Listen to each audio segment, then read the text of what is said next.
orso, plasticien, musicien, réalisateur, en fait artiste, polymorphe en fait.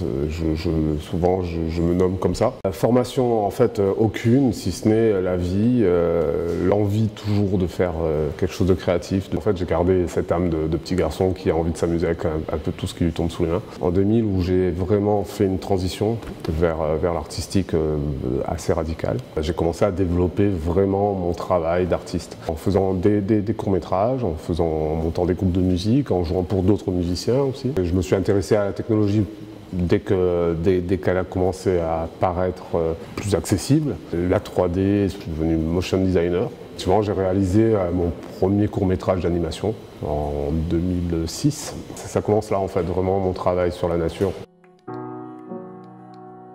J'ai ouvert l'étrange atelier avec d'autres artistes. Là, tout a vraiment commencé.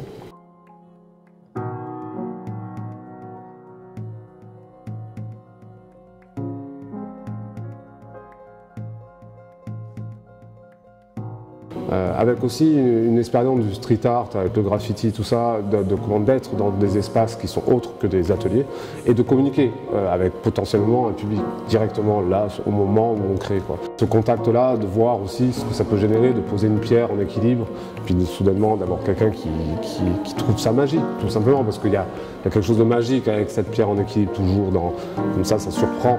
Donc ça crée un dialogue entre moi et le public, mais entre la nature et le public, entre la nature et la nature aussi. C'était très intéressant en tant qu'artiste de se confronter à quelque chose qui était très beau déjà d'emblée et d'essayer de s'y intégrer.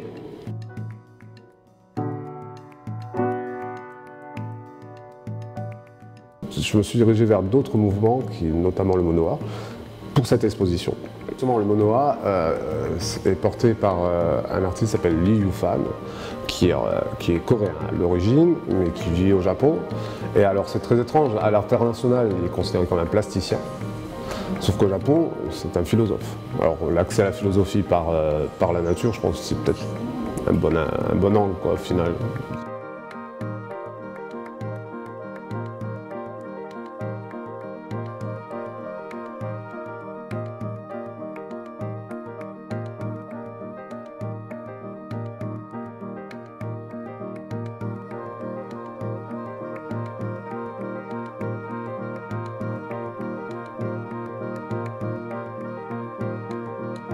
En fait, on est dans une époque où justement mon rôle d'artiste, c'est de venir souligner juste un peu quelque chose, de manière à ne pas oublier qu'on n'est pas dans un espace que la forêt, par exemple, pour prendre la forêt, n'est pas juste un espace de plaisir, de détente ou d'activité sportive ou ce genre de choses. C'est devenu en fait des succursales, en fait. Il y a cette idée un peu de parc, de choses qui est à leur disposition.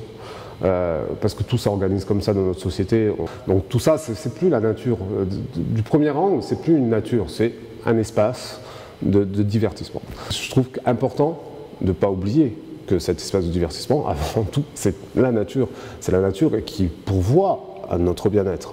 Donc c'est important justement que les artistes et les scientifiques aussi mettent des petits accents comme ça, des points d'exclamation sur ces choses-là pour qu'à un moment donné, que le public, que les gens se disent « Ah, en fait, oui, c'est pas que ça va plus loin, on peut y réfléchir, on peut contempler. » Et contempler, c'est pas si évident à notre époque.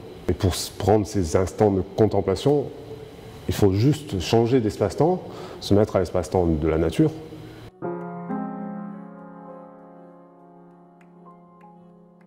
Finalement, ce que je voudrais souligner, c'est que tout ce tout, que ce soit du soleil jusqu'au fond de la Terre, il y a un équilibre et que si on y participe un peu mieux, ce sera bien. C'est ça qui est important, c'est qu'on prenne complètement conscience de nos actes, pour savoir quelles conséquences on a et pour potentiellement avoir des actes pour rééquilibrer ça. Ce serait pas mal.